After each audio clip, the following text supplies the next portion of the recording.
Terima kasih Tuhan, kami ucap syukur untuk malam hari ini. Sungguh indah hadirat-Mu kami rasakan di tempat ini. Malam hari ini kami benar-benar merasakan Engkau mengalir di tengah-tengah kami, kuasa-Mu Kau curahkan bagi kami semuanya, sehingga ada sesuatu yang berubah di dalam kehidupan kami. Terima kasih Bapak, kami ucap syukur. Malam hari ini kamu bersama-sama kembali untuk belajar kebenaran firman-Mu. Biarlah setiap firman yang boleh kami pelajari bersama-sama, membuat kami boleh bertumbuh di dalam Engkau dan semakin mengerti apa yang ingin Engkau sampaikan kepada kami semuanya pada malam hari ini. Terima kasih Bapak, kami ucap syukur dalam nama Tuhan Yesus Kristus, semua yang percaya boleh berkata bersama-sama. Amin. Puji Tuhan, Bapak Saudara, Salam. Malam hari ini kita kembali untuk tes satu. Tes satu, benar? Ya, oke. Ya. Kita melanjutkan pelajaran kita malam hari ini masih membahas tentang nyawa dan darah.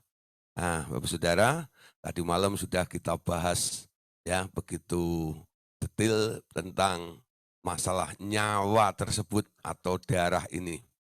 Darah nyawa itu adanya di dalam darah. Dan kita tahu selama darah itu mengalir, nyawa itu tak henti-hentinya membuat sebuah progres atau program di dalam kehidupan manusia. Ketika darahnya berhenti atau orang itu mati, nah disitulah nyawanya berhenti membuat sebuah program. Tapi semua program-program yang telah dibuat oleh nyawa itu sebelum manusia itu mati telah tersimpan di dalam kantong yang namanya jiwa manusia. Jadi kalau manusia itu punya sifat, punya tabiat dan sebagainya, itu yang membentuk sebenarnya adalah nyawa. Ya, nanti kalau sudah jadi dan itu sudah menjadi kebiasaan atau menjadi pola atau habit dalam kehidupannya, nah saudara nggak perlu buat program lagi si nyawanya. Itu otomatis manusia itu bisa melakukan sesuatu sesuai dengan karakter atau sifat yang sudah ada di dalam jiwa orang itu. Nah, kalau sudah mati, biasanya nyawa itu paling banter, dia hanya bisa bereaksi, menuntut balas atau me memberikan signal ya, kalau dia ada di sekitar Anda dengan rekaman-rekaman atau program-program yang terakhir dan itu programnya belum jadi sebenarnya. Setengah jadi keinginannya, motivasinya ya, yang belum sampai terbentuk menjadi sebuah sifat ditaruh dalam jiwa itu. Nah, itu kadang-kadang muncul ya. Nah, itu bermanifestasi. Ya, mereka kalau menderita, biasanya juga penderitaannya bisa diekspresikan oleh nyawa tersebut. Nah, Bapak Saudara, ternyata masalah nyawa ini kalau kita bedah, kita pelajari bersama-sama. Rahasianya luar biasa. Mengetahui tentang nyawa ini nanti akan membukakan perkara-perkara yang luar biasa yang selama ini tidak pernah kita mengerti dan kita tangkap. Ya, ada banyak perkara, hal-hal khususnya masalah penyakit dan sebagainya, kadang-kadang sudah dioprek di bagian jiwa, dioprek juga di bagian tubuhnya, dioprek juga di alam roh, tapi nggak pernah mengalami perubahan. Ternyata masalahnya ada di dalam nyawa orang itu. Nah, ketika nyawanya mulai diperbaiki, di-repair, ya, nanti nyawanya akan menjadi nyawa yang baik. Nah, malam hari ini kita akan lanjutkan pelajaran kita, yaitu tentang darah ya, dalam penyembuhan. Ya, oke. Ya, berarti.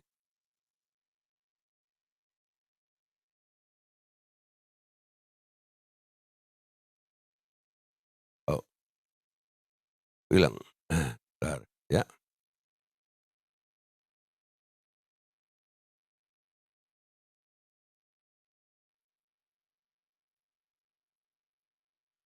Ya, darah dalam penyembuhan. Ya. Nah, darah dalam penyembuhan. Ya. Apa artinya darah dalam penyembuhan di sini? Ya, sekarang kita perhatikan. Ya, darah dalam penyembuhan. Tahukah engkau bahwa darah adalah sarana untuk menyembuhkan luka-luka, baik di alam materi maupun di alam roh. Ya, sekali lagi, tahukah Anda bahwa darah adalah sarana untuk menyembuhkan luka-luka, baik yang ada di alam materi maupun yang ada di alam roh. Kita baca lanjut dulu keterangannya. Nah, di sini dikatakan transfusi darah ternyata telah dipakai lama sekali dalam dunia medis atau dunia kedokteran. Ya, tujuannya adalah untuk menolong, untuk memperpanjang umur seseorang. Ya, tapi sekarang mereka menemukan banyak unsur baru di dalam darah yang dapat dipakai juga untuk menyembuhkan luka. Namun pengetahuan mereka belum seberapa dibanding seluruh kebenaran yang ada tentang darah tersebut. Nah, Bapak Saudara, perhatikan ya. Ternyata ilmu kedokteran atau para medis mereka telah menemukan ya, ternyata transfusi darah itu sekarang bisa dipakai. Ya, walaupun sebenarnya itu bukan menjadi sebuah pengajaran iman Kristiani ya. Nah, kalau orang ditanya nih, transfusi darah itu boleh atau enggak? Ya, saya selalu bilang begini, tergantung imannya. Ya, tergantung imannya. Kalau Anda benar-benar punya iman 100% kepada Tuhan Yesus, Anda tidak usah mengikuti apa yang ditemukan oleh para medis atau ilmu-ilmu kedokteran. Cukup imanmu yang menyembuhkan engkau. Ya. Tapi kalau Anda imannya belum ada di situ, saya tetap sarankan Anda untuk mengikuti ya apa yang sudah ditemukan oleh para medis atau para dokter-dokter tersebut ya. Jadi dokter itu disediakan untuk orang-orang yang imannya kurang, bagi orang percaya ya, yang imannya kurang. Tapi kalau Anda mampu mendevelop iman Anda sampai imanmu di atas dokter, Anda nggak perlu dokter. Anda nggak perlu penemuan-penemuan ilmu-ilmunya dokter. Termasuk salah satu adalah metode tentang transfusi darah tersebut. Amin. Jadi Bapak Saudara yang sudah mulai melayani, hati-hati ya. Jangan main paksa iman orang menurut konsep dasar yang Anda mengetahui supaya kelihatan Anda rohani. Betul ya? Nanti itu tidak menguntungkan, bahkan mencelakakan orang yang Anda layani. Kenapa? Anda tidak tahu keadaan daripada orang-orang tersebut. Anda harus cek betul-betul imannya sampai di mana. Kalau Anda memang tahu orang itu imannya sudah di atas dokter, Anda dukung 100%. Pasti mujizat itu akan terjadi atas kehidupan orang itu, betul nggak? Ya, jadi bicara tentang transfusi daripada nanti banyak yang nanya-nanya lagi. Ya. Malam hari ini sebelum saya jelaskan ya tentang penemuan-penemuan ilmiah daripada kedokteran ini, nah saya batasin dulu. Ya, di sini diajarkan bukan berarti dianjurkan, betul? Ya, itu buktinya diajarkan. Tapi itu tergantung kembali seberapa level iman Anda. Kalau imanmu di atas transfusi darah, Anda tak perlu transfusi darah. Tapi kalau Anda masih belum, imannya di bawah transfusi darah, Anda harus transfusi darah.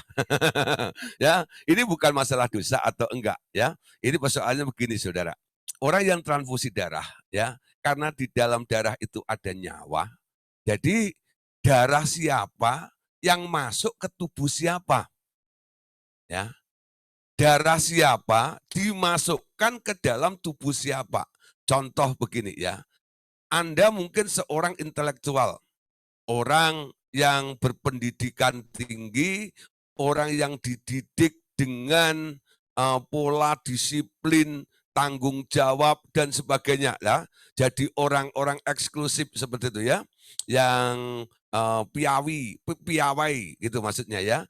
Jadi hidup Anda itu seperti orang yang tinggal di sebuah istana kerajaan gitu, penuh etika, tata krama dan sebagainya. Satu kali Anda masuk rumah sakit umpama, ya orang itu masuk rumah sakit, lalu dia butuh darah nih, cariin darah. Ya, biasanya langsung dokter telepon ke PMI ya, "PMI, ada darah nggak? Ada stok darah nggak?" "Ya, ada nih, darah." Lah, nggak tahu itu darah siapa ya. Itu nggak tahu darah siapa, yang penting di sana ada berapa ampul darah itu ya. Akhirnya kesepakatan diambil darah itu, lalu ditransfusi kepada orang tersebut. Apa yang terjadi saudara setelah dia mengalami pemulihan dalam hidupnya. Nah, yang terjadi ya, bahwa semua apa yang pernah terjadi dalam hidupnya itu, dia jadi orang yang tinggal di istana itu, jadi berubah saudara.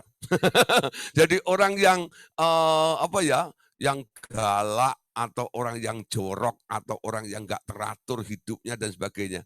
Dari mana itu sifat-sifat itu muncul langsung dari situ? Keinginan-keinginan baru yang bukan pola dari orang itu. Dari mana? Dari penyebab karena dia transfusi darah seperti itu, ya. Ya, jadi kalau itu para bangsawan dapat, transfusi darah dari tukang becak, nanti dia akan ngayuh becak nanti. Jadi jadi ada perubahan-perubahan seperti itu, gitu ya. Maksudnya ada pengaruhnya karena di dalam darah itu ada nyawa. Dan nyawa itu adalah keinginan atau motivasi-motivasi dari casing sebelumnya itu, tubuh sebelumnya itu. Dimasukkan ke casing yang baru, mempengaruhi casing yang baru juga. Amin. Nah, kita lanjut dalam pelajaran kita tadi ya. Transfusi darah ternyata telah dipakai lama sekali dalam dunia kedokteran untuk memperpanjang umur seseorang. Ya, memang itu sangat menolong dan banyak orang kalau sudah kurang darah gitu, mereka siap ini ya, cari orang, kalau perlu beli ya darahnya orang itu, berapapun mereka bayar, yang penting nyawa orang itu terselamatkan ya. Nah, Bapak Saudara, bahkan sekarang ilmu-ilmu kedokteran mulai lebih lagi ya, mendalami untuk mempelajari tentang darah itu. Ternyata unsur-unsur darah ini dapat dipakai untuk menyembuhkan luka-luka juga ya. Nah, contoh ya, ini kan sedang ada wabah, Covid seperti ini. Nanti orang yang sudah pernah kena Covid gitu ya, nah dia lalu sembuh dari Covid itu, dicari orang paling banyak kan, yang lagi kena Covid, betul nggak? Ya, betul nggak ya? Dicari orang untuk apa? Cari dia itu, ya. Siapa yang pernah punya saudara yang pernah kena Covid dan sembuh? Saudara saya sedang sakit ini. Lah, untuk apa? Nah, dia sebenarnya mau sesuatu ya dari apa? Nyawa orang tadi itu untuk ditularkan supaya imunitasnya ini ya membantu imunitas daripada orang yang sedang kena penyakit ya yang hari ini seperti corona dan sebagainya itu. Nah, Bapak Saudara, jadi ada dampak, ada pengaruh di dalam darah itu. Bisa mengubah, bisa mempengaruhi, bahkan bisa menyembuhkan dan merepair, memperbaiki. Ada kuasa di dalam darah itu. Nah, selanjutnya, darah manusia aja itu bisa mengubah sesuatu ya. Apalagi sekarang darahnya Tuhan Yesus. Ya, Allah Bapa berkata begini, anakku, yaitu Tuhan Yesus, menyerahkan darahnya, darah di alam roh tentunya, dan ditaruh di depan hadiratku, di depan hadirat Allah Bapa ya. Darah itu memberi kesembuhan dan menopang hidup seseorang bagi yang percaya. Amin. Nah, sekarang orang-orang Kristen kalau mereka sedang mengalami sakit atau masalah begitu, lalu ya, mulai mengandalkan darah Tuhan Yesus itu. Lalu mulai nyanyi, darahnya amat kuasa, sucikan dari dosa, sembuhkan semua sakit, darahnya tebus saya. Udah nggak? Oleh kuasa darahmu, ya. Nah, darah-darah dari manusia itu bisa dipakai, ya, ditemukan mekanismenya oleh dokter-dokter itu untuk membantu sesama manusia. Tapi lebih lagi, sekarang kita yang percaya kepada darah Tuhan Yesus, ya. Darah Tuhan Yesus jauh lebih berkuasa, darah Tuhan Yesus jauh lebih hebat dibanding darah-darah manusia tersebut. Amin. Nah, boleh dikatakan begini, Saudara. Kalau Anda tidak mau transfusi darah, mengandalkan darah manusia, Anda harus bisa mengandalkan darah yang ada di alam roh, yaitu darahnya Tuhan Yesus. Amin. Nah, jadi orang yang melatih imannya, mendevelop imannya, itu artinya dia mencoba iman itu melihat apa yang tidak kelihatan. Aku tidak mau percaya, aku tidak mau mengandalkan, aku tidak mau berharap dengan darah secara fisik punyanya manusia itu. Tapi sekarang aku punya andalan, ya.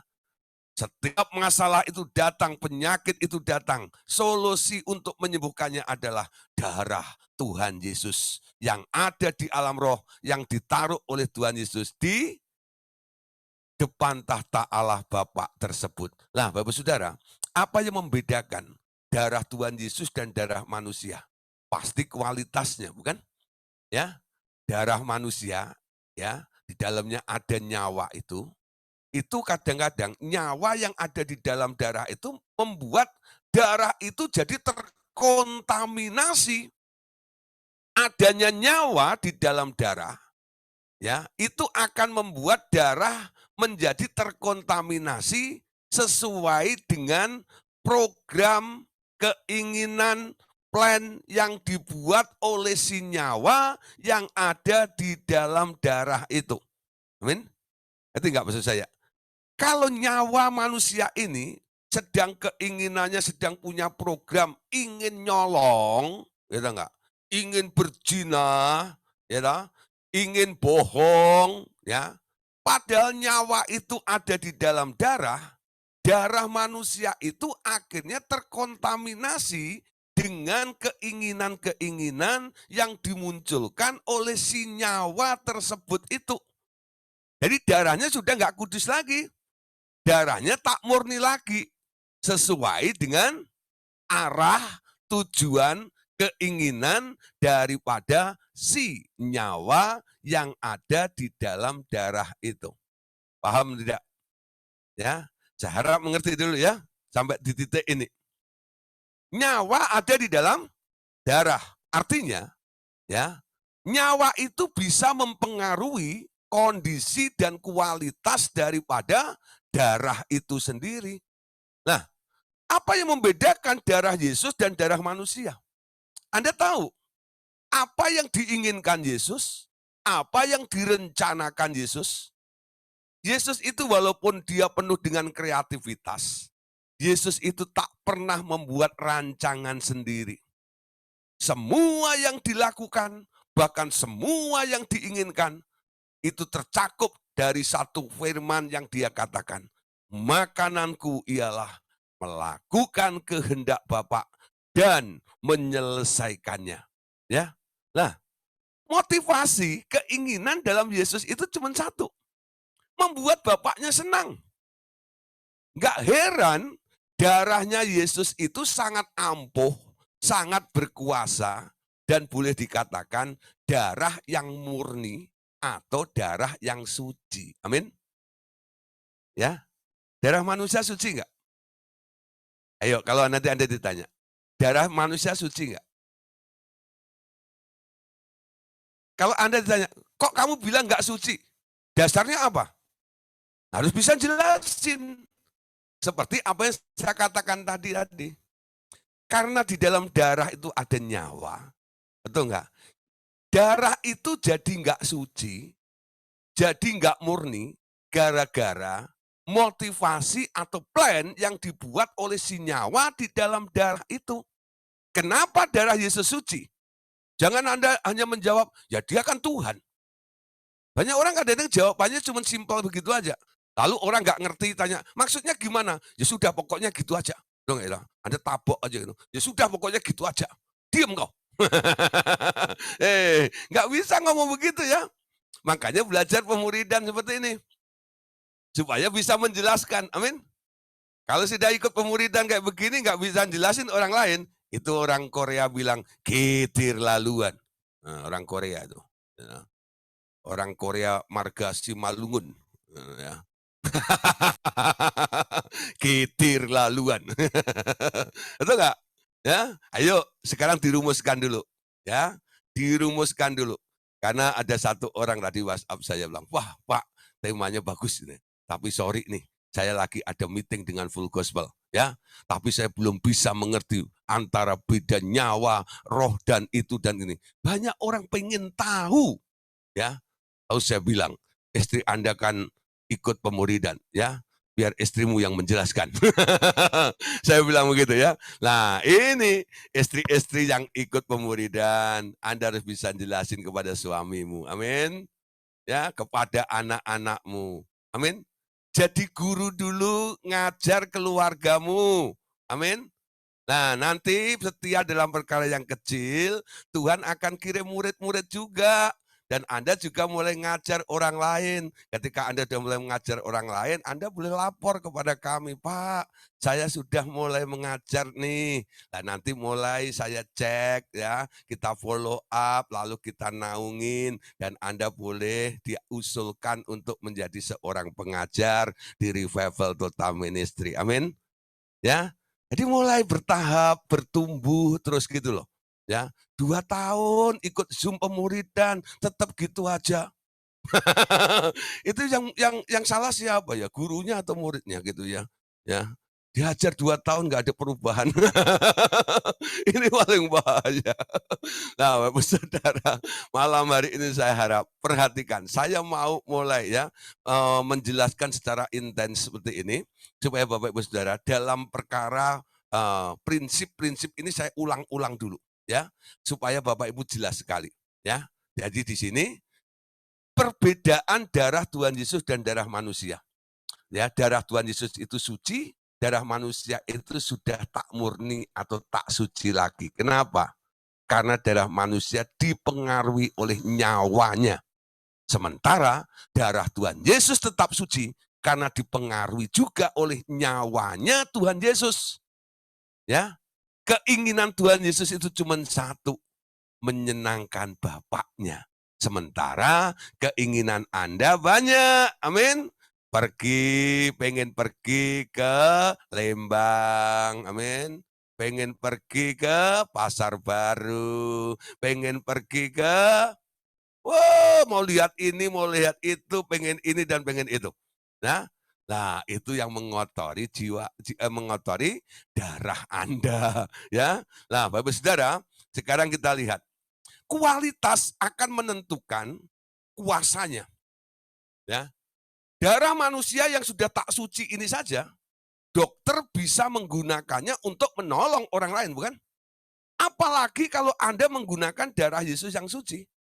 Saya percaya jauh lebih ampuh, jauh lebih hebat, jauh lebih kuat, jauh lebih berkuasa, dan jauh lebih bermanfaat. Amin. Ya. Jadi ini menjadi standar pijakan dulu. Ternyata ilmu pengetahuan sudah membuktikan ya, darah itu bisa menyembuhkan. Padahal itu darah manusia loh. Darah yang sudah tak murni lagi. Itu aja punya power, punya kuasa, punya dampak, punya pengaruh. Untuk apa? Memperbaiki dan untuk menyembuhkan. Apalagi saya sebagai orang Kristen, ya, Tuhan Yesus telah turun ke dunia, Dia memberikan darahnya, yaitu darah yang murni itu, dan sekarang saya punya andalan melalui darah Tuhan Yesus itu. Sekarang itu melebihi kuasanya daripada darah-darah manusia yang ada di muka bumi ini. Amin. Nah, lanjut. Kemurnian di dalam darah itu yang amat penting. Nah, di sini ya. Kemurnian di dalam darah itu yang amat penting. Jadi sekarang kita boleh mengambil sebuah keputusan atau membuat sebuah pilihan, ya. Anda mau menggunakan darah yang tak murni atau darah yang murni. Karena kemurnian di dalam darah itu merupakan faktor yang penting. Allah Bapa katakan begini, telah kuberitahu bahwa darah binatang tidak sepadan untuk menyelamatkan manusia. Itu hanya berharga sebagai lambang dalam proses penyelamatan. Berarti kan ya, benar ada 3 macam darah. Darah binatang, darah manusia, dan darahnya Tuhan Yesus. Ya, darah binatang itu hanya sekedar lambang. Dulu bangsa Israel dalam perjanjian lama, mereka kalau berdosa selalu potong binatang. Ya, darah binatang kuasanya tidak bisa sampai menghapus dosa itu. Jadi darah binatang itu hanya bisa menutup dosa. Jadi kan ya, menutup dosa tapi tidak bisa menghilangkan, melenyapkan atau menghapus catatan dosa itu. Ya, jadi kalau Anda lihat ada kotoran begitu, lalu Anda lihatnya kok jijik gitu ya, lalu Anda tutup saja, ya. Kalau Anda buka tutupnya, kira-kira kotorannya masih ada enggak? Masih, ya. Darah binatang itu hanya menutup. Jadi kalau tiap tahun imam besar itu mempersembahkan darah binatang itu hanya menutup, ya. Ketika dibuka, tiap tahun dibuka itu berapa susun yang ada di situ, tergantung umurnya orang itu. Jadi itu kayak tempat lubang yang menimbun semua kebusukan, masalah-masalah Anda, ya. Lalu ditutup aja seperti itu loh. Dibuka masih ada di situ, ya. Tapi darah Tuhan Yesus beda, Saudara. Darah Tuhan Yesus berkuasa untuk menghapus dosa-dosa Anda. Sehingga Anda menjadi manusia baru, ciptaan baru di dalam Allah. Ya, tidak ada lagi bekas-bekas atau catatan-catatan yang menyatakan bahwa Anda adalah orang berdosa. Amin. Mari kita buka ayat-ayatnya malam hari ini. Kita buka dulu untuk mengawali Yohanes pasal 6. Yohanes pasal 6 ayat 63. Yohanes 6 ayat 63. Rohlah yang memberi hidup. Daging sama sekali tidak berguna. Perkataan yang kukatakan kepadamu adalah roh dan hidup. Amin. Ya, rohlah yang memberi hidup, daging sama sekali tidak berguna. Perkataan-perkataan yang kukatakan kepadamu adalah roh dan hidup. Tuhan Yesus datang ke dunia. Dia memberikan hidup kepada kita semuanya. Ya, apa yang dikatakan oleh Tuhan Yesus? Dari dalam diri Tuhan Yesus ini mengalir kehidupan. Jadi orang yang percaya kepada Tuhan Yesus, dia mendapat hidup. Hidup itu adalah life. Life itu adalah nyawa. Nah, sekarang Yohanes 10 ayat yang ke-11. Yohanes 10 ayat 11. Akulah gembala yang baik. Gembala yang baik memberikan nyawanya bagi domba-dombanya. Perhatikan di sini, ya. Memberikan nyawanya. Ya. Beda dengan gembala upahan. Gembala upahan itu kelihatannya kasih makan kambing dombanya, ya. Tapi sebenarnya ada ada udang di balik batu. Bukan di balik rempeyek ya, tapi di balik batu. Ya. Udang di balik batu. Dia rawat, dia mandiin, dia kasih makan. Ya, nanti kalau udah bulunya tebel, gunting. Ya kalau udah tambun-tambun potong ya. Ya toh. Per susunya ada pakai pokoknya hanya di apa, dinikmati hasilnya. Tapi beda dengan gembala yang satu ini, gembala sejati, yaitu Tuhan Yesus. Dia mengatakan, "Akulah gembala yang baik." Ciri daripada gembala yang baik itu adalah rela memberikan nyawanya bagi domba-dombanya. Lah, Bapak Ibu Saudara, sudah tidak perlu diragukan lagi, bukan? Bukankah Tuhan Yesus telah memberikan nyawanya untuk kita? Ya, dia mat, dia benar itu. Dia Yesus telah mati bagiku. Dengar ya? Dia berikan nyawanya untuk kita semuanya. Kalau setiap Paskah kita memperingati ya hari Paskah, hari kematian Tuhan Yesus, ya. Di situ kita diingatkan kembali tentang pengorbanan Tuhan Yesus sampai dia naik ke atas Kalvari. Di atas Kalvari itulah dia pernah berkata, "Bapa, aku serahkan nyawaku ini." Ya. Tuhan Yesus memberikan nyawanya untuk apa? Untuk domba-dombanya. Jadi orang yang percaya kepada Tuhan Yesus, tadi dikatakan menerima hidup dari Yesus. Kapan itu mulai terjadi?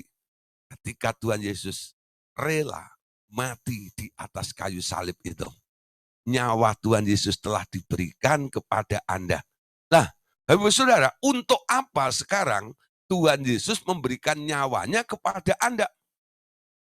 Ya, ada orang Kristen percaya kepada Tuhan Yesus, dia menerima nyawa dari Tuhan Yesus, bukan? Karena Tuhan Yesus memberikan nyawa kepada semua orang yang percaya kepadanya. Sekarang, ketika Anda percaya kepada Tuhan Yesus, Anda punya berapa nyawa? Halo?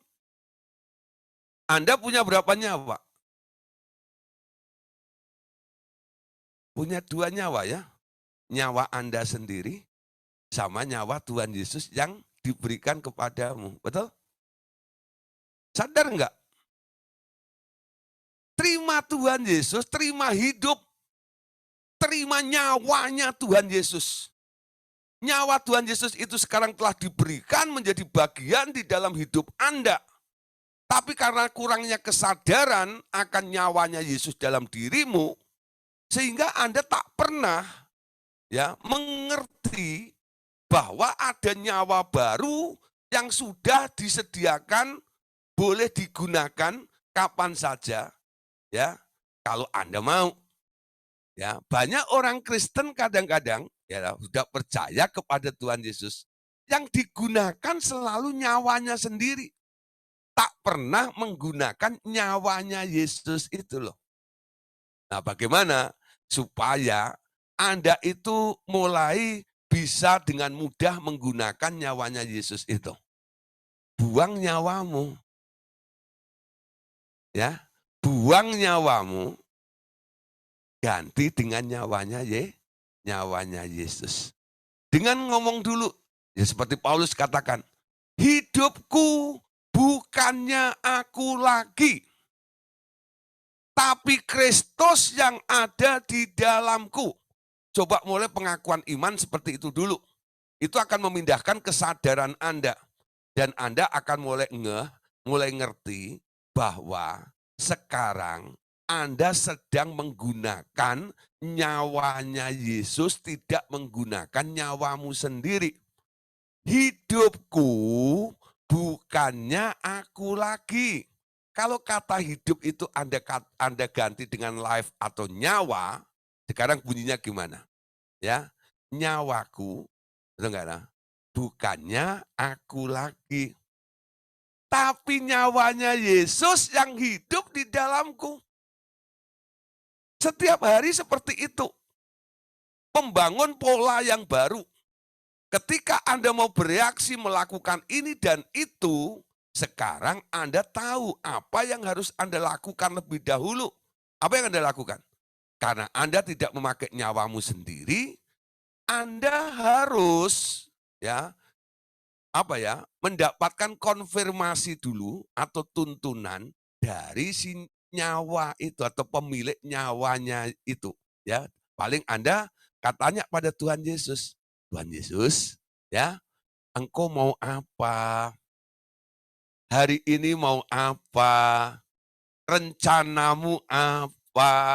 Nah, siapa yang sudah mulai melakukan hal seperti ini? Atau Anda masih menjadi orang yang selalu berpikir sendiri? Nanti kalau sudah berpikir sendiri, lalu mulai melakukan apa yang Anda pikirkan, lalu terjadi masalah karena apa yang Anda pikirkan dan lakukan mengalami masalah dan kegagalan, baru Anda datang kepada Tuhan. Tuhan, tolong, gitu ya. Kenapa gagal? Gitu enggak ya? Ya. Nah, kalau Anda menggunakan nyawanya Tuhan Yesus, hidupnya Yesus itu bermanifestasi, bereaksi di dalam kehidupan Anda, tidak pernah ada kegagalan di dalam hidup Anda. Amin. Karena apa? Seperti apa yang sering Anda nyanyikan ya. Dia tak pernah gagal. Amin. Ya. Oh, kalau Anda yang sudah bosan gagal dan gagal, artinya Anda sekarang harus kapok menggunakan nyawamu sendiri. Mulai gunakan pola yang baru. Aku nggak mau mikir sendiri. Aku nggak mau merancang sendiri. Aku mau melakukan apa yang mau dilakukan dan mau dikerjakan, yang mau dibuat oleh Tuhan Yesus di dalam diri saya. Pasti hasilnya, wow, keren, luar biasa nanti. Ya, apa yang tak pernah Anda pikirkan, yang nggak pernah muncul di hati, ya, itu nanti yang akan terjadi di dalam hidup Anda. Anda hanya bengong, wow, ternyata apa yang dipikirkan Allah, yang dirancangkan Allah itu nggak pernah terpikirkan. Ya, sampai Anda terheran-heran. Betapa kagumku melihat perbuatan tanganmu, ajaib dan mulianya kau. Gimana? Lupa lagunya. Ya, pokoknya ada selalu bilang, ajaib Tuhan, besar, kagum aku akan engkau. Ya, ayo nanti lihat betul-betul. Banyak orang melongo. Tahu melongo? Hah? Hah? Hah? Tiap hari Anda hanya begitu. Gak pernah mikir kayak begitu ya. Tuhan bawa Anda ke sebuah jalan, namanya jalan kemenangan. Di situ Anda tak pernah terkalahkan. Hidup Anda dari hari lepas hari, dari kemenangan kepada kemenangan. Amin. Anda dibawa oleh Tuhan ke suatu daerah namanya daerah keberhasilan. Hidupmu selalu diwarnai dengan keberhasilan. Tak pernah gagal sedikit pun dalam hidup Anda. Amin. Karena apa? Nyawa Yesus yang Anda gunakan. Amin. Nah, saya harap ini memotivasi sedikit lah. Ya, supaya Bapak Saudara itu mulai pengen. Kenapa saya mulai iming-iming seperti gini ya. Nah, pamerin sedikit seperti ini. Supaya Anda lihat, gitu ya? Iya. Gak percaya? Coba dulu. Kalau nggak coba, ya nggak pernah nikmati. Karena kekristenan itu bukan teori. Kekristenan itu adalah sebuah praktek. Yang mau praktek bersama dengan Tuhan Yesus, mereka akan mengalami. Tapi kalau yang hanya berteori ria, nanti hanya menjadi teolog. Ya, hanya ngerti tentang ini, ngerti itu, ngalami. Oh enggak, atau enggak itu. Tapi teorinya dia ngerti semuanya. Gitu. Oleh bilur-bilurnya kamu telah sembuh. Betul, aku tahu itu. Kalau kamu sakit, ya pakai Paramed, pakai Blodrex, pakai influenza. Gitu. Pakai apa namanya? Udah lupa saya nama-nama nama-nama obat. Sanaflu ya, gitu ya. Nah, apalagi ya. Panadol, Panadol, Panadol. Nah, oh, macam-macam itu, ya. Nah, nanti Anda nggak kenal lagi namanya itu obat-obat, ya. Hanya satu yang Anda kenal, oleh bilur-bilur Yesus aku sembuh, amin. Jadi yang hari ini masih oleh bulir-bulir aku sembuh, ya, bukan bilur ya, bulir-bulir aku sembuh, kapsul dan bulir. Oleh hari ini kalau Anda kenakan nyawanya Yesus, Anda sudah tak pernah pegang lagi itu bulir, ya. Sekarang yang satu, yang bereaksi, bilur Yesus menyembuhkan Anda. Amin. Dia memberikan nyawanya bagi dombanya. Hidup Yesus itu luar biasa. Saya ingat satu murid Tuhan Yesus, namanya Yohanes. Ya, Yohanes itu punya hubungan dengan Tuhan yang begitu dekat. Ya, setiap dia duduk, maunya dia duduk dekat Yesus. Bahkan dia sering bersandar di dadanya Yesus. Sampai orang menjuluki Yohanes itu ya, sebagai orang yang kolokan. Tahu nggak ya? Ini murid kolokan. Setiap duduk mepet dan bersandar seperti itu. Tapi ada orang bilang gini, Yohanes itu sensitifnya luar biasa. Sampai dia bisa ngitung detak jantungnya Yesus. Tahu nggak ya? Hah? Kedekatan seperti itu. Apa yang terjadi, saudara? Ketika gereja Tuhan mulai dianiaya, rasul-rasul itu mulai dikejar-kejar, ada yang dibunuh, ya, ada yang disiksa dan sebagainya, termasuk Rasul Yohanes. Rasul Yohanes itu dicatat dalam sejarah gereja. Katanya pernah digoreng dalam wajan yang besar dengan minyak yang banyak itu, dicemplungin hidup-hidup ke wajan itu. Tapi dia nggak mati, saudara. Sampai orang yang goreng itu sudah dibolak-balik, bolak-balik, bolak-balik, gitu. Sampai yang goreng gosong. Gitu, ya. Yang digoreng nggak gosong-gosong. Gitu, ya. Wah, tetap hidup, tetap sehat, kulitnya tidak melepuh, tidak ada yang rusak sedikit pun. Akhirnya orang bilang ini orang gini kok nggak bisa mati, kenapa ya? Akhirnya mereka jengkel. Gini aja deh, kita buang ke Pulau Patmos saja. Di situ banyak ular beludak. Biar mati di sana sendiri. Karena mereka nggak bisa menyiksa, ya, membunuh si Rasul Yohanes ini. Nah, berarti kan, kenapa Yohanes bisa begitu? Karena Yohanes punya zoe, hidup Yesus di dalamnya. Orang yang punya hidup Yesus, dia akan tahan menderita. Kenapa? Yesus pun tahan menderita, amin. Orang yang nggak tahan menderita itu pakai nyawanya sendiri. Kalau punya nyawa Yesus, punya tingkah, punya sifat, punya kekuatan, mirip dengan Yesus. Amin. Bisa nggak? Bisa. Terima dulu nyawanya Yesus, lalu gunakan nyawanya Yesus di dalam diri Anda. Amin. Yohanes pasal 10, ayat yang ke-28. Yohanes 10 ayat 28. Dan aku memberikan hidup yang kekal kepada mereka. Dan mereka pasti tidak akan binasa sampai selama-lamanya. Dan orang pun tidak akan merebut mereka dari tanganku. Wow, keren ya. Kalau orang hidup di dalam hidupnya Yesus ini, ada protection yang luar biasa. Dia katakan, mereka pasti tidak akan binasa selama-lamanya. Dan seorang pun tidak akan merebut mereka dari tanganku. Nah, Bapak Saudara, bicara tentang nyawa atau hidup. Jadi boleh kita simpulkan bahwa hidup itu ternyata adalah sebuah hakikat. Ya, hidup itu sebuah hakikat atau substansi, benda abstrak yang Bapak berikan kepada Tuhan Yesus. Dan Tuhan Yesus diberi kebebasan untuk membagikannya kepada siapa yang dipilihnya. Sekali lagi ya, hidup adalah sebuah hakikat atau substansi, benda abstrak yang diberikan oleh Bapa kepada Tuhan Yesus, dan ya Tuhan Yesus ya diberi kebebasan oleh Bapaknya untuk membagikan kepada siapa saja yang dipilihnya. Kehadiran Tuhan Yesus di dunia merupakan sebuah tes bagi manusia. Tes apa? Bagaimana mereka bereaksi terhadap Tuhan Yesus dan berita Injil. Yang menerima Tuhan Yesus diberinya hidup yang kekal itu.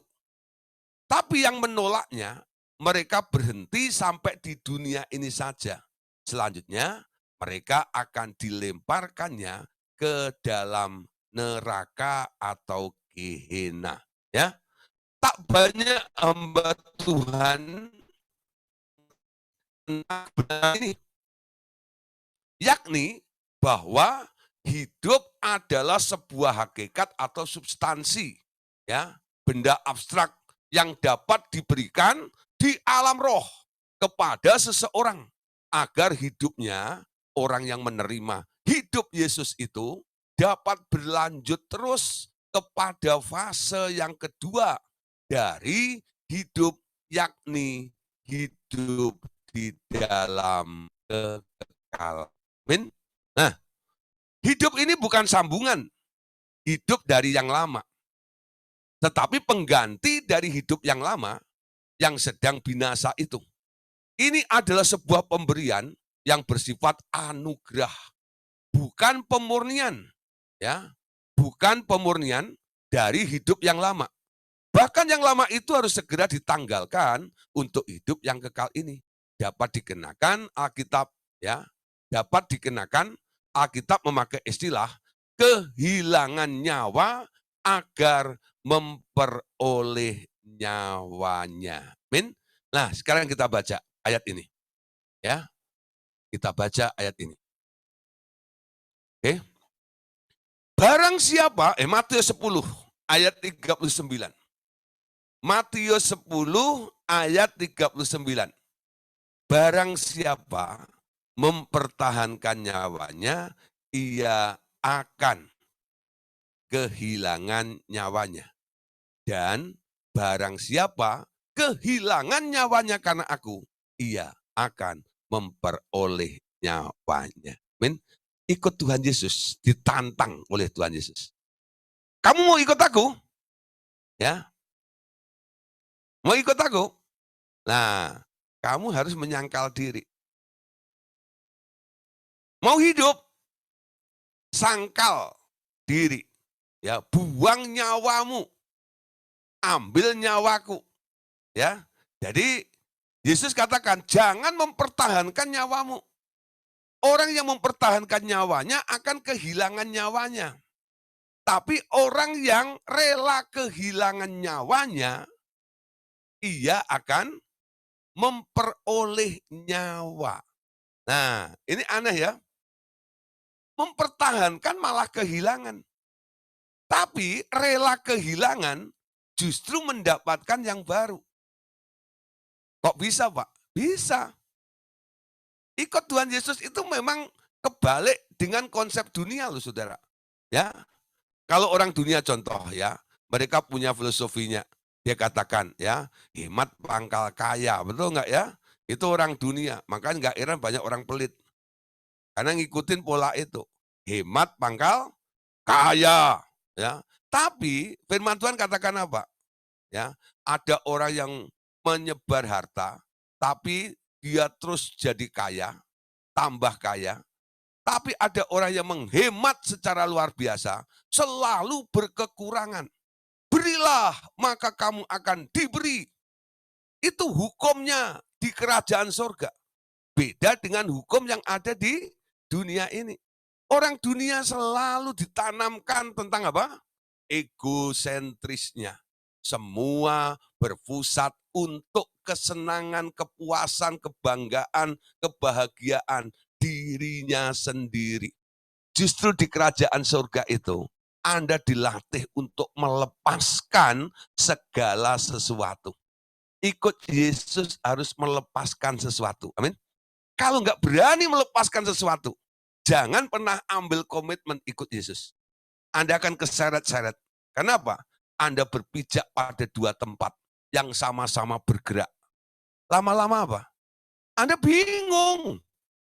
Tiap hari Anda ada di persimpangan jalan, dan hidup Anda hanya muter-muter, dan selalu dalam doa itu pergumulannya apa?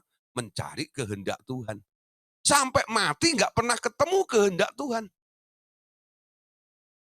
Ketika Anda menyerahkan nyawamu, ambil nyawanya Yesus, Anda sudah ada di dalam kehendak Tuhan itu. Amin. Jadi sekarang ada nasihat nih, bagi Bapak Ibu Saudara, yang masih bergumul mencari kehendak Tuhan. Ya, jalan tercepatnya cuma satu. Buang keinginanmu. Ya, buang nyawamu. Ganti dengan keinginan Yesus, ganti dengan nyawanya Yesus. Anda otomatis sudah ada di dalam kehendak Tuhan. Amin. Ya.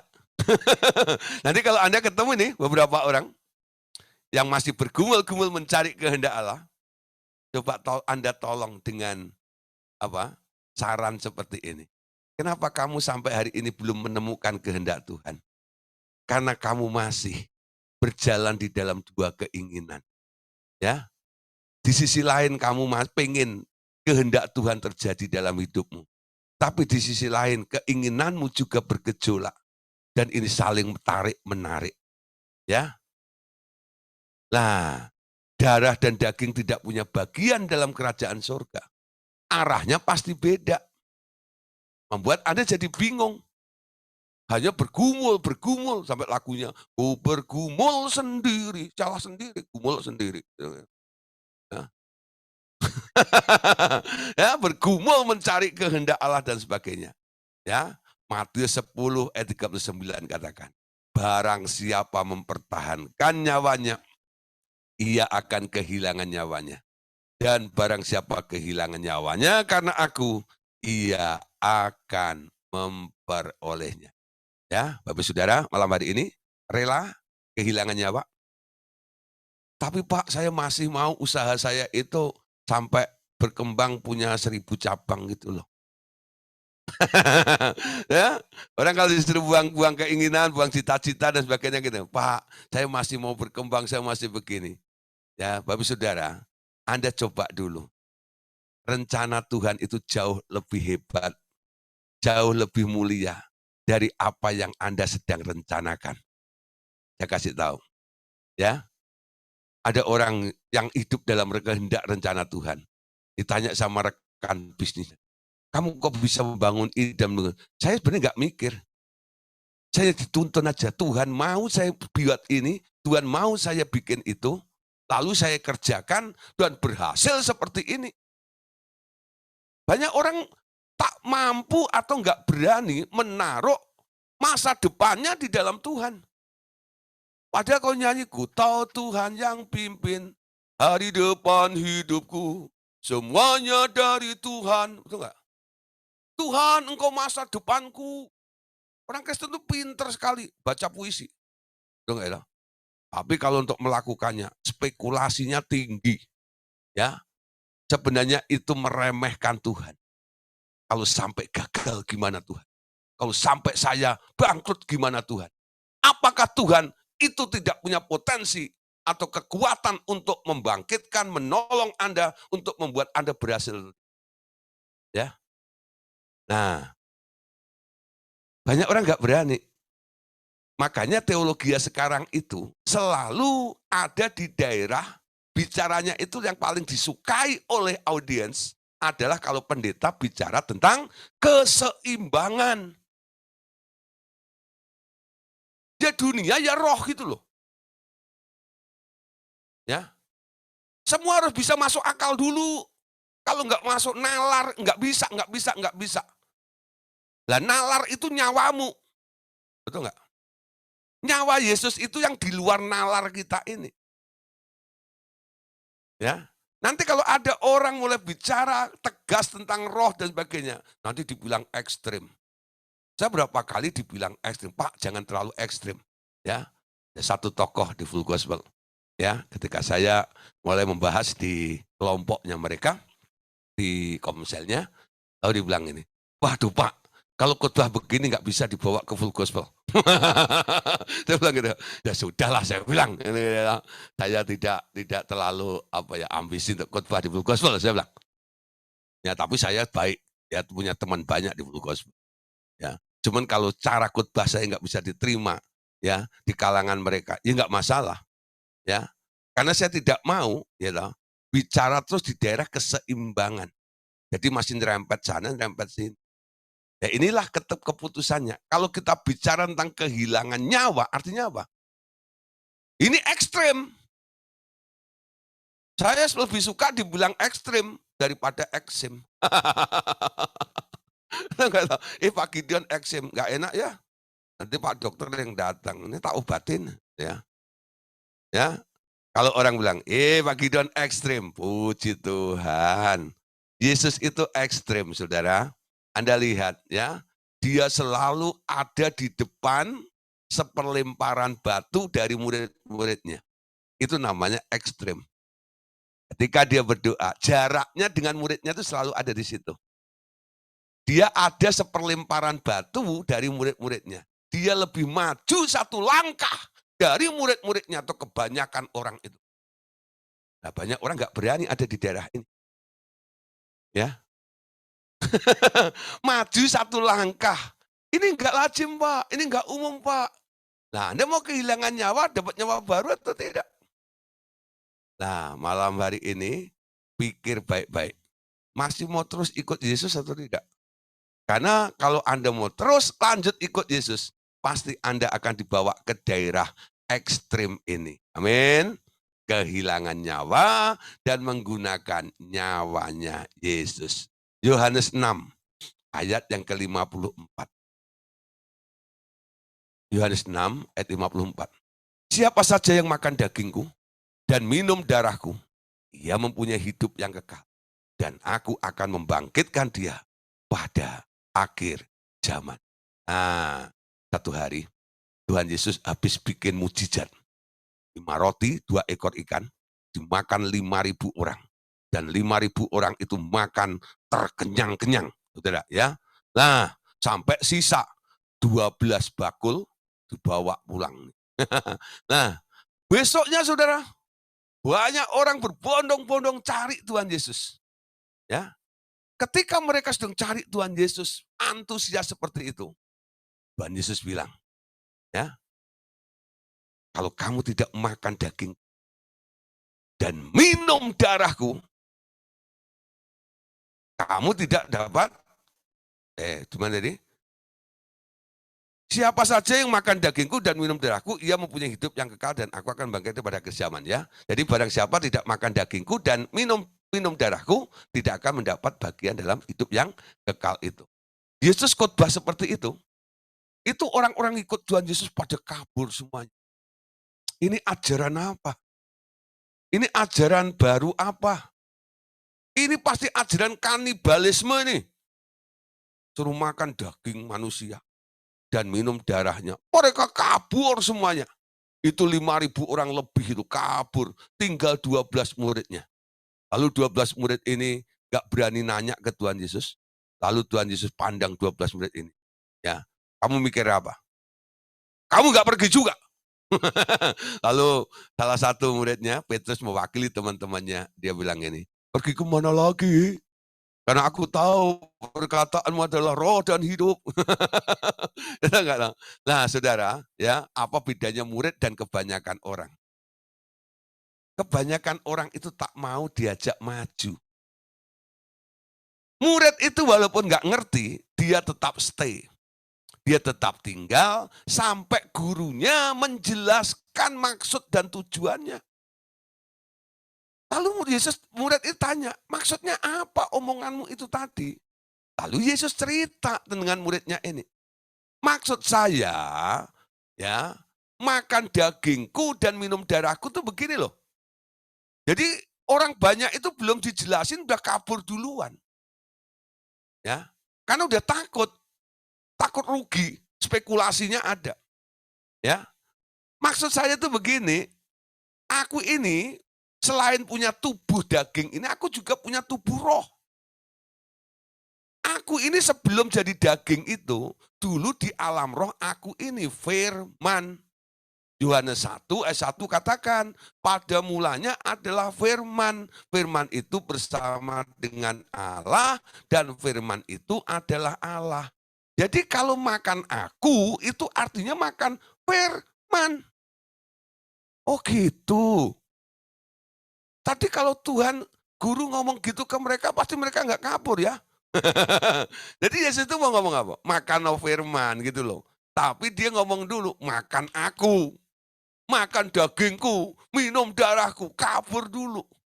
Nah, banyak orang kadang-kadang nggak tahan mendengar pengajaran keras seperti itu. Amin.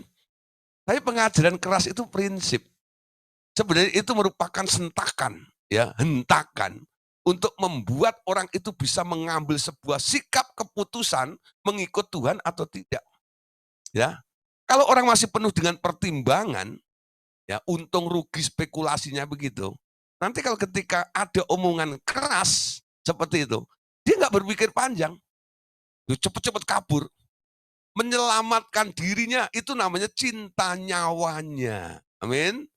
Barang siapa tidak rela kehilangan nyawanya, mereka akan kehilangannya nyawanya juga. Amin. Nah, Bapak Saudara, malam ini saya harap mulai mengerti apa yang Tuhan mau di dalam setiap kehidupan kita ini. Nah, tadi dikatakan makan daging Yesus itu makan firman, ya. Yohanes 5 ayat 24 sampai 25. Perhatikan. Sesungguhnya aku berkata kepadamu, siapa saja yang, ya, mendengar perkataanku dan percaya kepada Dia yang mengutus aku, ia mempunyai hidup yang kekal dan tidak turut dihukum. Sebab ia sudah pindah dari dalam maut ke dalam hidup. Sesungguhnya aku berkata kepadamu, saatnya akan tiba dan sudah tiba bahwa orang-orang mati akan mendengar suara Anak Allah. Dan mereka yang mendengarnya akan hidup. Sebab sama seperti Bapa mempunyai hidup dalam dirinya sendiri, ya, demikian juga diberikannya Anak mempunyai hidup dalam dirinya sendiri. Ia telah memberikan kuasa kepadanya untuk menghakimi karena ia adalah Anak manusia. Ya, mendengar perkataan Yesus. Itu identik atau sama dengan makan dagingnya Yesus. Ada murid saya sudah mulai mengerti tentang mekanisme atau pelajaran seperti ini. Nanti kalau saya suruh doa, kadang-kadang saya mau khotbah gitu ya. Silahkan ya, Ibu A berdoa atau Bapak A berdoa gitu ya. Lalu dia berdoa, Bapak surgawi kami ucap syukur, sebentar kami akan bersama-sama makan engkau. Tuh, makan Tuhan katanya. Itu yang dengerin doa itu pada nengok dia. Hah? Makan Yesus. Nah, Anda aja kaget, betul nggak? Nah, betul ya. Nanti kalau Anda dengar mungkin itu ya, Bu Hilda atau Bu Febe itu doa gitu, nah, ya, hari ini kami siap makan Tuhan Yesus. Saya jangan kaget. Artinya makan Tuhan Yesus, makan firman. Kalau Anda doa di kalangan orang RTM, nah Anda mungkin masih masih dimengerti ya. Tapi kalau Anda berdoa begitu di gereja orang lain, pasti diusir keluar.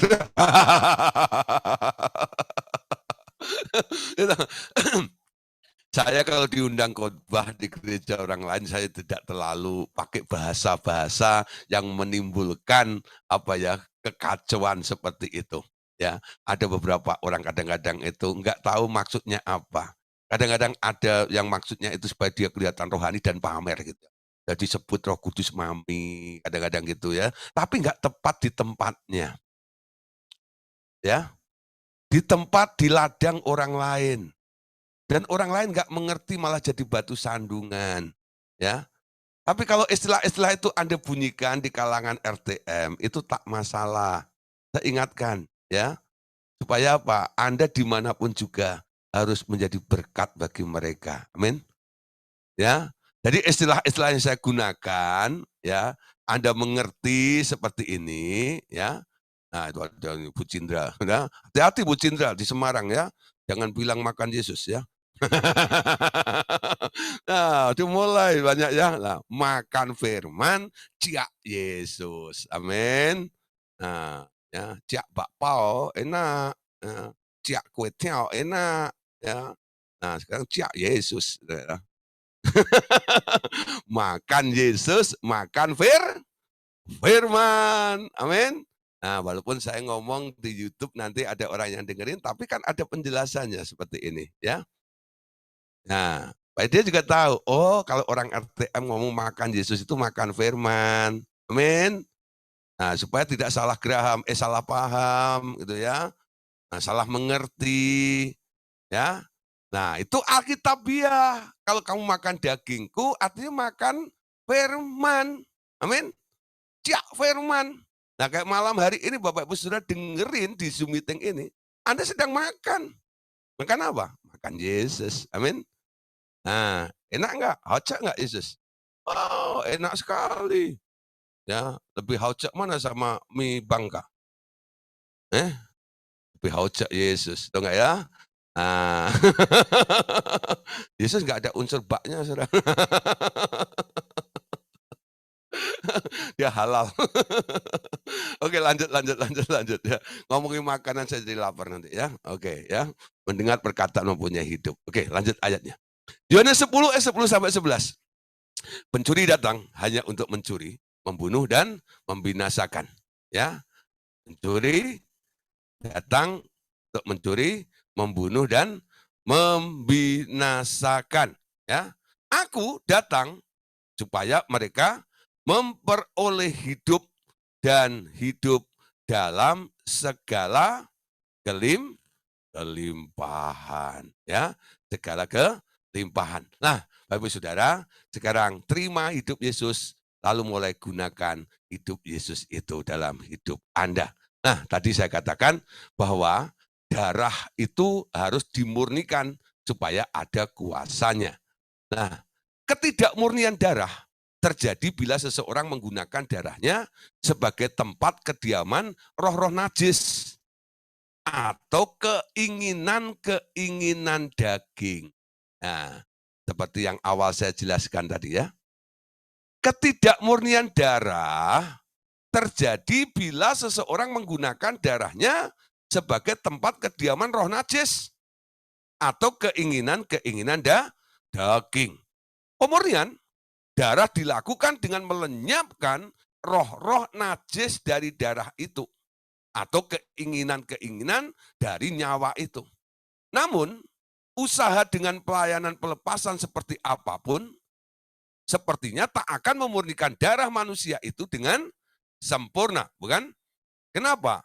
Karena nyawa yang berisi keinginan, nyawa yang berisi motivasi, nyawa yang berisi plan atau rencana, nyawa yang berisi rancangan-rancangan, nyawa yang berisi norma-norma yang bertumbuh di dalamnya itu berkembang di bawah keadaan terkutuk dan selalu bersifat kedagingan.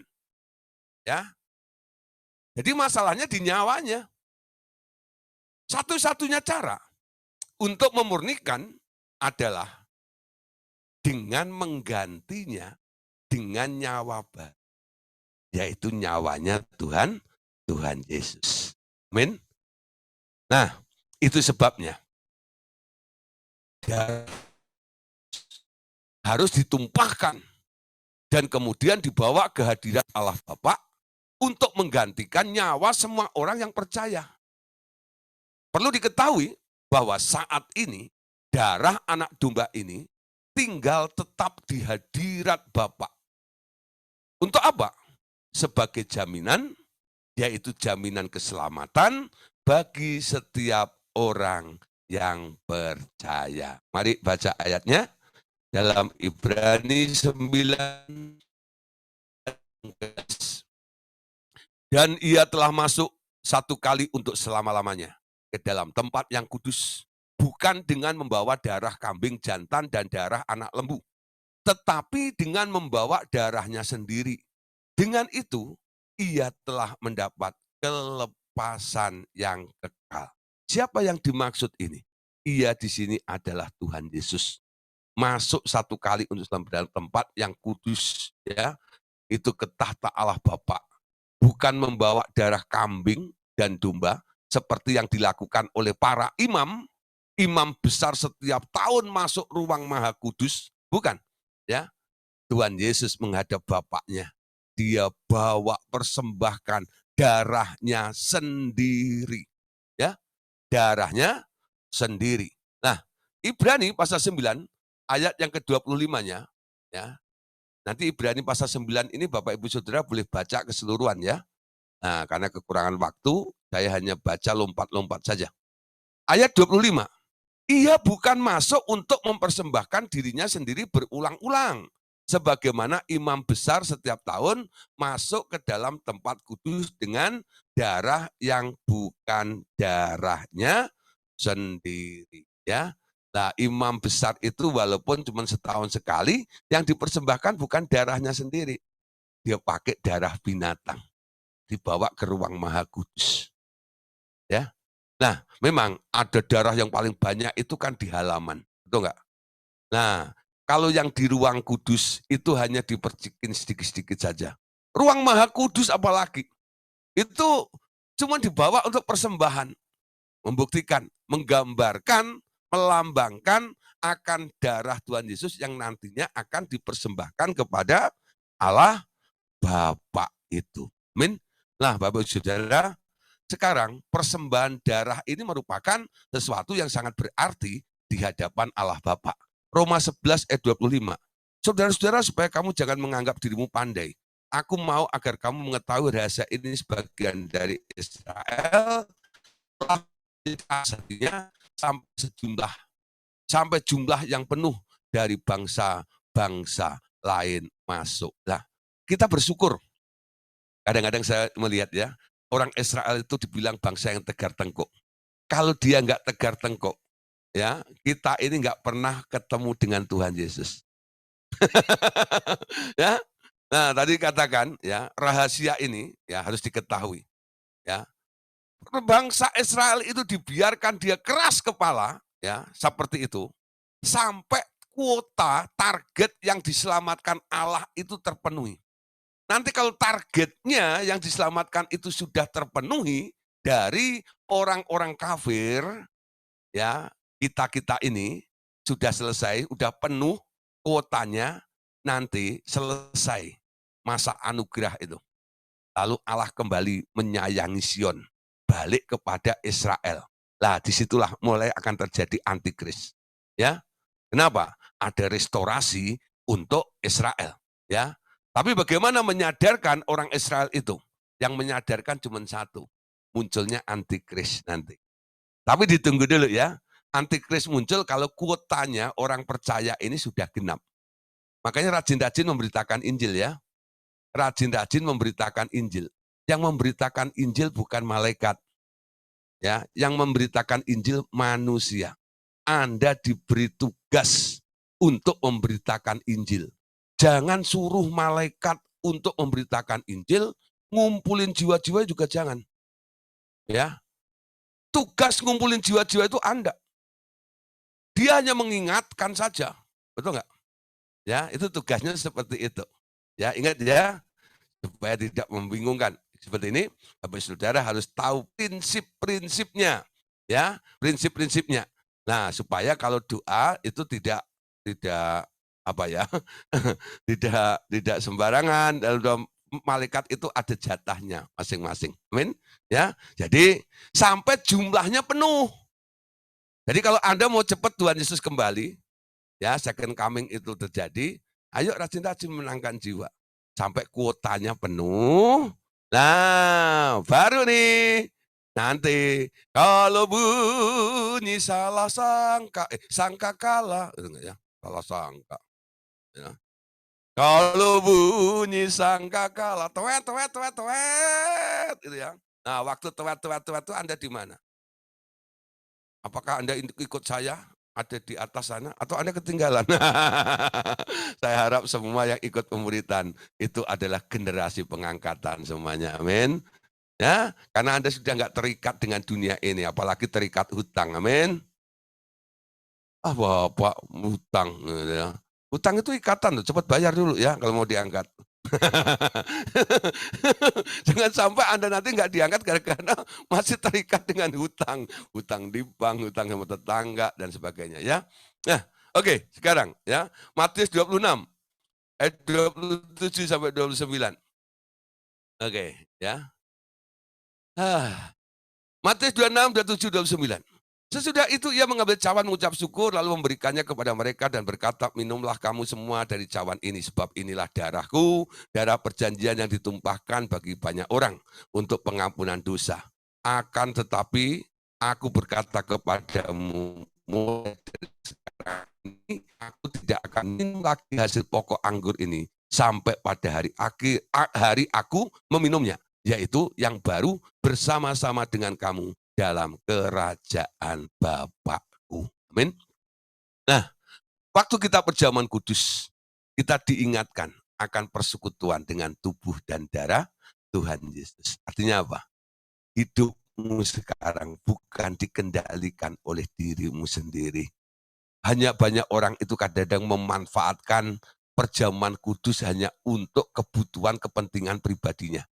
Ya, seperti kesaksian tadi malam ya, pertanyaannya itu, Pak, saya pakai perjamuan kudus untuk ini, untuk itu. Ada juga ya, gereja-gereja yang mengajarkan, perjamuan kudus hanya untuk masalah supaya dia mengalami mujizat.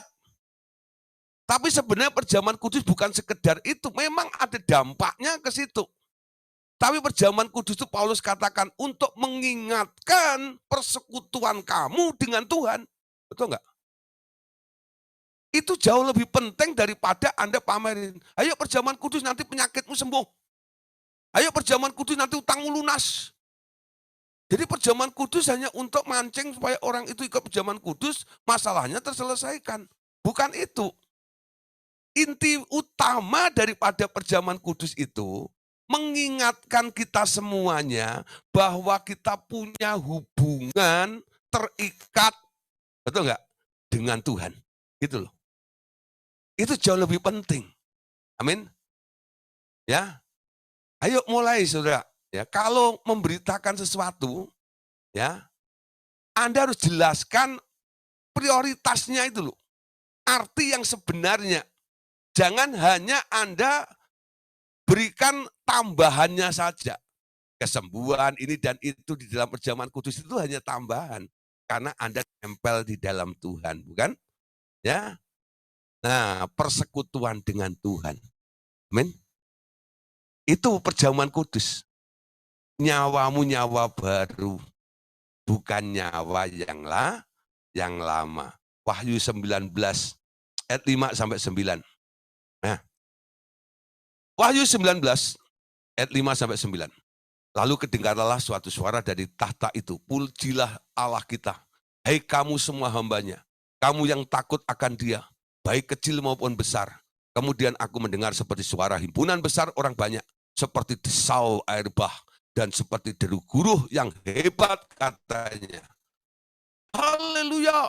Karena Tuhan Allah kita yang maha kuasa telah menjadi Raja. Marilah kita bersukacita dan bersorak-sorai dan memuliakan Dia. Karena hari perkawinan anak domba telah tiba dan pengantinnya telah siap sedia. Kepadanya dikaruniakan supaya memakai kain linan halus yang berkilau-kilauan dan putih bersih. Linan halus itu adalah perbuatan-perbuatan yang benar dari orang-orang kudus. Ayat 9. Lalu ia berkata kepadaku, tuliskanlah, berbahagialah mereka yang diundang ke dalam perjamuan kawin anak domba. Katanya lagi kepadaku, perkataan ini adalah benar. Perkataan-perkataan dari Allah. Amin. Nah, Bapak Saudara, anak domba Allah. Nah, Tuhan Yesus adalah anak domba Allah yang tersembelih untuk kita semuanya. Nah, Bapak Saudara, malam hari ini saya harap kita semuanya cepat mengerjakan PR-nya. Apa? Mengganti nyawa Anda dengan nyawanya Tuhan Yesus. Sehingga terjadi proses pergantian nyawa. Dalam prakteknya, bagaimana nyawa dapat diganti dengan nyawa yang baru? Nah, di sini kita perlu pertolongan Roh Kudus. Roh Kudus akan menolong untuk membuang semua keinginan dan motivasi, ambisi, rencana, dan semua program lama dari seseorang.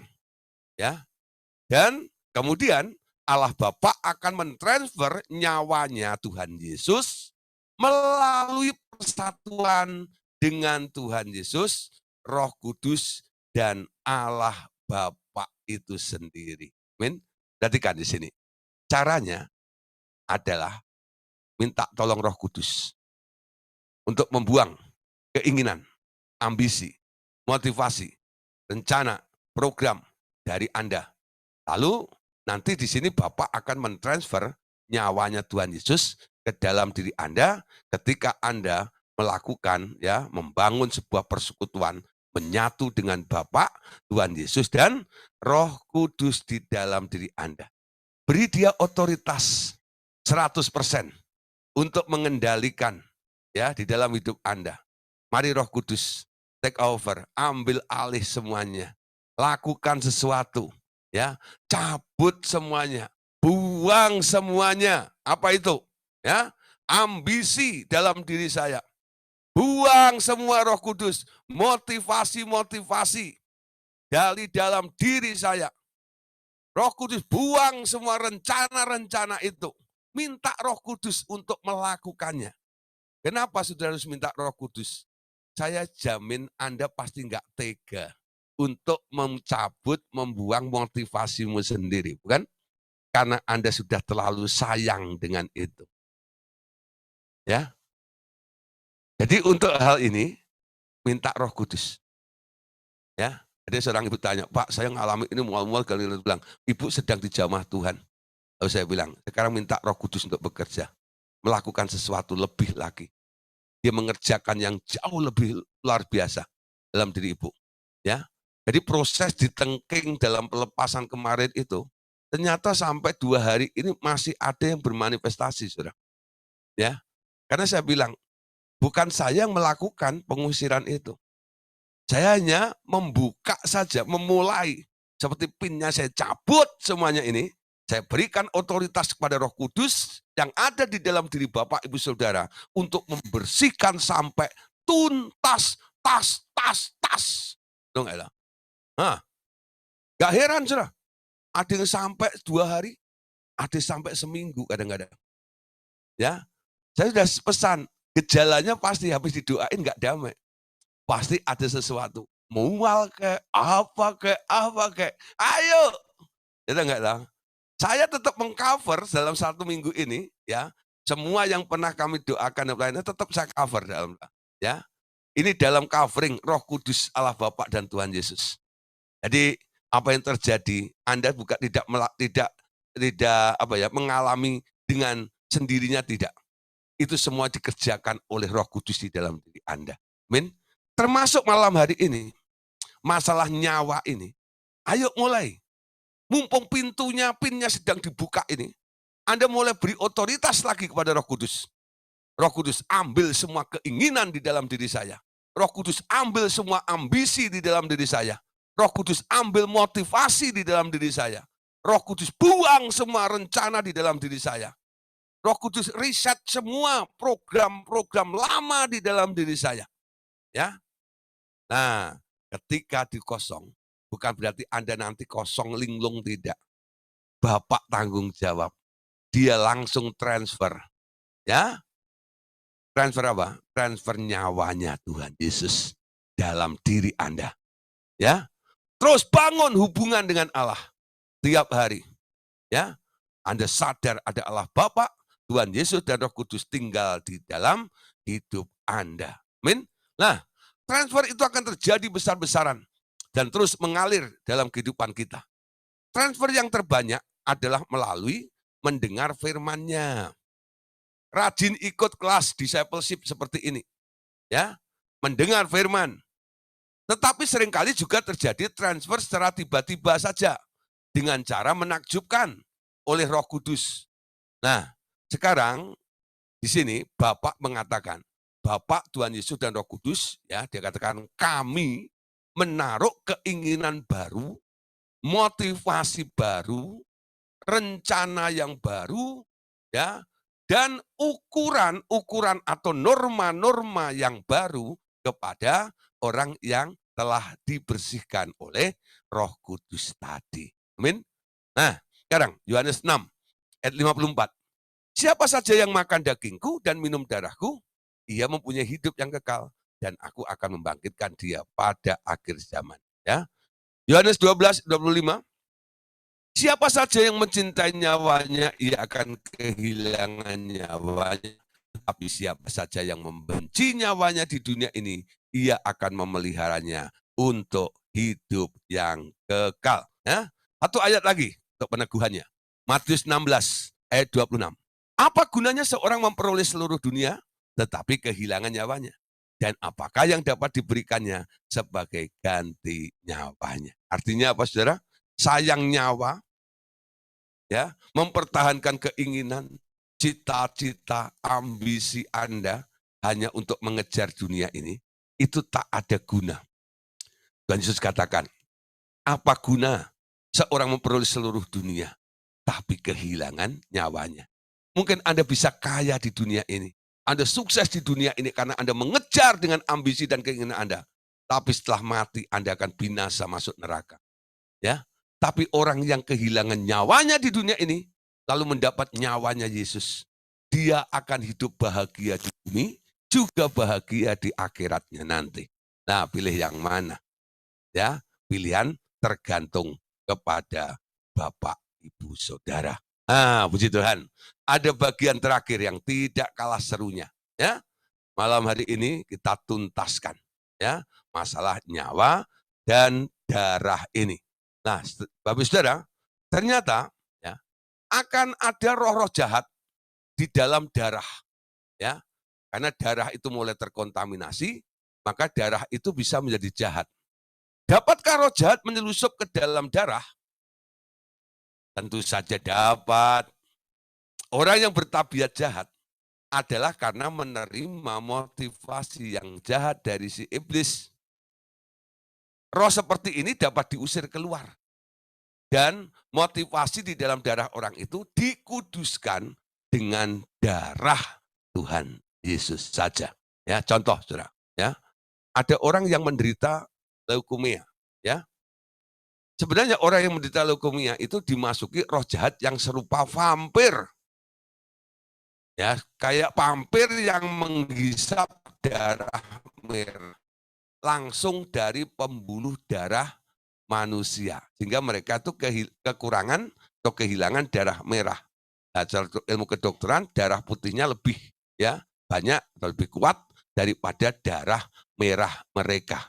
Nah, itu sebenarnya ada terkontaminasi masalah di bagian darah orang tersebut. Ya, kanker darah adalah kerusakan darah akibat perbuatan makhluk parasit yang nempel, ya, yang menempel di punggung seseorang penderita. Mereka semua adalah penghisap darah atau vampir itu. Mereka yang menderita gula darah adalah orang yang selalu mengkhawatirkan tentang keamanan pribadinya karena penyakit begini datangnya dari kecemasan. Ya, jadi sekarang kita mengerti, ya, kalau ada orang yang kena kanker darah atau leukemia itu sebenarnya kemasukan roh vampir yang menghisap darah merahnya sehingga darah putihnya lebih kuat. Ya, nah, itu nempel punggung. Coba Anda doakan. Orang seperti itu, ya. Nah, kalau orang bertobat pakai nyawanya Yesus biasanya bisa cepat dipulihkan. Kenapa? Darahnya bersih, dibersihkan kembali, ya. Nah, ada juga tadi dikatakan, ya, bahwa ada juga yang kena gula darah. Orang yang penyakit gula darah itu ternyata karena dia cemas. Ya, khawatir, cemas dalam hidupnya. Muncullah penyakit dalam dirinya, yaitu gula darah. Nah, yang gula darahnya tinggi, masalah itu pasti karena stres atau karena cemas, ya. Nah, Matius 107 ayat 17 sampai 20. Perhatikan, ya. Ada orang-orang menjadi sakit oleh sebab kelakuan mereka yang berdosa dan disiksa oleh sebab kesalahan-kesalahan mereka. Mereka muak terhadap segala makanan dan mereka sudah sampai pada pintu gerbang maut. Maka berseru-serulah mereka kepada Tuhan dalam kesesakan mereka dan diselamatkannya mereka dari kecemasan mereka. Disampaikannya firman-Nya dan disembuhkannya mereka, diluputkannya mereka dari lubang kubur. Ya, nah jangan cemas, jangan khawatir, nanti muncul penyakit ya, gula darah itu. Nah, ya, oke, ya. Terus Kejadian 6 ayat 5 sampai 6, ya. Ketika dilihat Tuhan bahwa kejahatan manusia besar di bumi dan bahwa segala kecenderungan hatinya selalu membuahkan kejahatan semata-mata, maka menyesalah Tuhan bahwa ia telah menjadikan manusia di bumi dan hal itu memilukan hatinya Tuhan. Kecenderungan hati, yaitu yang merusak darah, ya, mengkotori darah, dan itu membuat Allah tidak suka juga. Nah, saudara, ternyata darah itu bisa diubah. Segala sesuatu materi itu bisa diubah di alam roh, ya. Air bisa menjadi darah. Ya. Berarti darah yang kotor juga bisa dibersihkan, bukan? Roti juga bisa jadi batu, batu juga bisa jadi roti kalau Tuhan mau, ya. Nah, sekarang pertanyaannya, dapatkah air biasa diubah menjadi darah? Cairan apapun sebenarnya dapat digunakan untuk mewakili darah dan benar-benar menjadi darah anakku di alam roh. Dan bila percaya dengan kuat, darah yang dapat mengerjakan sepenuhnya bagi pengudusan tubuh manusia, mengkuduskan tubuh Kristus, ya. Nah, ini waktu kita perjamuan kudus, ya. Matius 26 ayat 27 sampai ayat yang ke-28. Perhatikan di sini. Sesudah itu ia mengambil cawan, mengucap syukur lalu memberikannya kepada mereka dan berkata, minumlah kamu semua dari cawan ini, sebab inilah darahku, darah perjanjian yang ditumpahkan bagi banyak orang untuk pengampunan dosa. Nah, sekarang pertanyaannya, yang Anda dapat ketika perjamuan kudus itu sebenarnya apa? Yang ada di dalam cawan, soki itu apa? Ya, itu sebenarnya kan hanya anggur, betul nggak? Bahkan ada yang pakai sirup. Kalau mereka nggak punya anggur, nggak punya sirup, kadang-kadang hanya pakai teh manis. Kalau hari itu dia lupa belanja gula, nggak ada teh, ya terpaksa air putih saja. Ya, nah itu kalau di kampung-kampung begitu, nggak punya hosti itu roti tawar itu. Nah mereka nggak ada roti tawar karena di daerah pegunungan nggak ada yang jual roti. Ya, makanya perjamuan kudus bisa pakai singkong juga, saudara. Ya, betul, saudara. Gitu. Ada yang pakai nasi digulung-gulung begini, ya. Ada juga loh. Ya, saya pernah itu waktu itu di daerah Wonogiri yang paling ujung begitu, ya loh. Di sana nggak ada orang jual roti.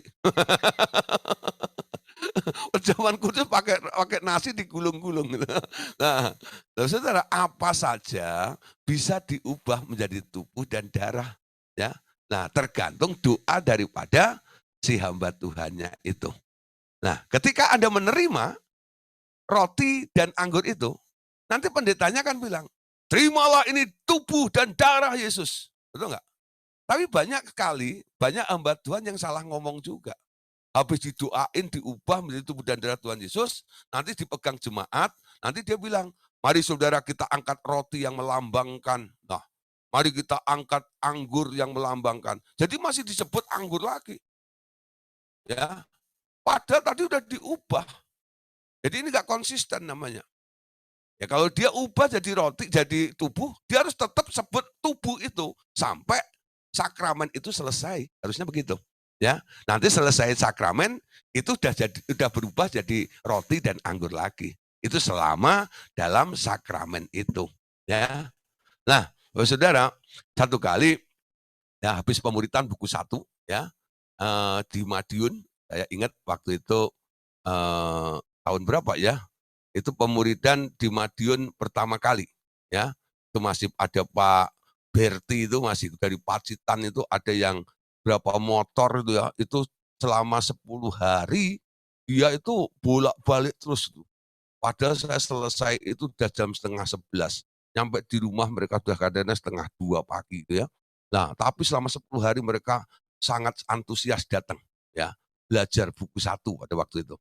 Nah, Terus terakhirnya Bu Isdinah itu koordinatornya sana, dia bilang ini Pak Gideon, ya ini banyak yang dari gereja tradisi bisa dibaptis enggak? Gitu. Akhirnya kami baptis, enggak salah tuh ada 20 lebih orang, saya baptis di sebuah hotel di Madiun ya. Nah, karena si Ibu Obi dan almarhum Pak Jang itu sibuk ya, jadi akhirnya saya dipinjamin mobilnya, lalu anaknya yang kecil, ya sekarang udah gede sih ya, si siapa lupa namanya, anaknya laki itu nganterin saya untuk nunjukin jalannya. Jadi dia ikut di baptisan itu. Nah, ketika acara baptisan, saya masuk ke air, lalu saya berdoa dulu sebelum orang-orang itu satu persatu masuk ke air. Saya ubah air kolam itu menjadi darah Tuhan Yesus. Ya, padahal saya doa di tengah. Saya doanya nggak teriak-teriak, nggak ada orang dengar, saudara. Ya, ketika beberapa orang itu sudah mulai masuk, ya, itu si anaknya Bu Obi itu teriak-teriak, darah, darah, darah. Jadi lihat air itu darah. Jadi si anak kecil ini, dia melihat air itu darah. Ya. Dan orang-orang lain bilang apa? Bukan itu bukan darah, itu air. Dipikir anak itu ketakutan atau histeris gitu ya. Nah, saya sendiri karena di tengah saya nggak terlalu dengar teriakan itu. Nah, baru di mobil dia cerita, om, tadi airnya berubah jadi darah loh. Dia cerita lagi sama mamahnya. Ya, setelah dia gede, ya loh, dia bilang gini loh, pokoknya saya mau dibaptis hanya oleh Pak Gideon katanya. Supaya apa? Airnya supaya berubah jadi darah. Jadi fanatik sama saya. Tapi saya bilang begini, sekarang kan udah berjemaat di Semarang ya, udahlah kamu sekarang baptis saja sama gereja di Semarang saja, saya bilang ya. Nah, Om juga nggak punya waktu untuk pergi Semarang dan sebagainya ya. Dia udah jemaat di GJKI sana. Itu ceritanya begitu. Ternyata doa saya mengubah air satu kolam itu benar-benar jadi darah loh. Dilihat oleh orang yang mata rohnya masih terbuka. Biasanya anak kecil itu nggak bohong. Betul nggak? Pasti betul itu. Gak heran sampai dia gede, lulus SMA itu, pengennya saya yang baptis loh. Ya, itu barang berapa tahun? Dia masih TK, sampai akhirnya lulus SMA. Betul nggak? Itu 12 tahun lebih. Ya, dia masih pegang ingat itu semuanya. Setiap ketemu saya pokoknya loh, waduh Om, ya air jadi darah. Air jadi darah. Waktu saya doain, betul nggak? Nah, dulu waktu kami masih main api gitu ya, itu dulu saya pakai 2 saudara. Jadi air itu bukan hanya saya kasih coba jadi darah, tapi juga aku taruh api di dalamnya. Nah, gak heran dulu kalau saya baptis orang itu, manifestasinya kadang-kadang di air itu seperti orang kepanasan. Kenapa? Saya ubah juga, saya taruh api itu zaman RDSB itu. Ya, dulu RDSB itu yang baptis saya sama Hendra. Betul nggak ya? Yang Pak Hendra itu. Ya. Nah, itu tukang baptisnya. Nah, itu ingat tuh, Bu Febo ingat tuh. Itu kadang-kadang orang manifest ya.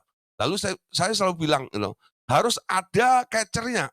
Nanti kalau ada yang manifest, silahkan nyemplung. Maaf, kenapa? Karena saya nggak bisa berenang. Jadi itu, jadi kalau dibaptis sama saya itu resikonya cuma satu, saudara ya. Kalau Anda sudah bermanifest ke tengah tempat yang dalam, saya biarkan dengan selamat Anda ke sana. Kenapa? Saya tak bisa berenang. Saya hanya bisa satu gaya batu. Ya. Nah, sekali masuk tenggelam. Jadi saya hanya bisa masuk yang ada di sini gitu. Kalau udah manifest ke sana, nanti tim lagi nyebrang ke sana. Nah, saudara, itu lucu-lucu itu ya. Itu pernah kami alami. Tapi air jadi darah itu betul-betul di Madiun. Ya, satu kolam tuh. Ya. Nah, tapi jangan lupa saudara, setelah Anda baptisan di tempat orang seperti itu, Anda harus ubah lagi normal. Nanti orang yang masuk ke situ berikutnya akan kena macam-macam biasanya. Ya kenapa? Karena ini sudah berubah semuanya di alam roh. Dan ada roh-roh yang intervensi nantinya ada di situ. Amin. Nah, apakah ada pernah di Alkitab air berubah jadi darah? Ada. Musa juga pernah mengubah air menjadi darah. Nah, ini ayat kesukaan dari Ibu Febe, yaitu ayat terakhir. Nah, ya. Keluaran pasal 7 ayat yang ke-20. Ya. Keluaran 7 ayat yang ke-20. Demikianlah Musa dan Harun memperbuat seperti yang difirmankan Tuhan. Diangkatnya tongkat itu dan dipukulnya kepada air yang di sungai Nil di depan mata Firaun dan pegawai-pegawainya. Maka seluruh air yang di sungai Nil berubah menjadi darah. Mujizat terjadi. Bisa, saudara. Jadi darah itu bisa diubah. Benar? Apa saja diubah asal ada kuasa, ada power. Orang-orang yang mengatakannya harus penuh dengan kuasa. Ya, nah kesimpulannya, hidup itu sama dengan life, adalah suatu benda abstrak yang dapat diberikan oleh Tuhan dan tinggalnya di dalam darah makhluk. Catat baik-baik ya. Hidup itu mempunyai dua fase. Hidup yang berasal dari Adam, yang sudah jatuh terbatas jangka waktunya, unlimited. Sedangkan hidup kekal ya yang diberi oleh Tuhan Yesus tak terbatas waktunya ya. Nah, hidup dari Adam itu yang limited ya, yang ini yang unlimitednya ya. Nah, jadi hidup masa dari Adam itu ada batasannya, ada limitednya, tapi hidup kekal itu yang unlimited ya. Lalu yang ketiga, kata darah atau nyawa, hidup atau life ya, air, anggur seringkali dipakai bergantian untuk menyatakan satu hal sama, hidup. Ya, nah, puji Tuhan, malam hari ini kita sudah selesai buku 7, ya. Terakhir dengan pembahasan nyawa dan darah. Oke, Bapak Saudara, puji Tuhan, Tuhan Yesus memberkati kita semuanya. Amin.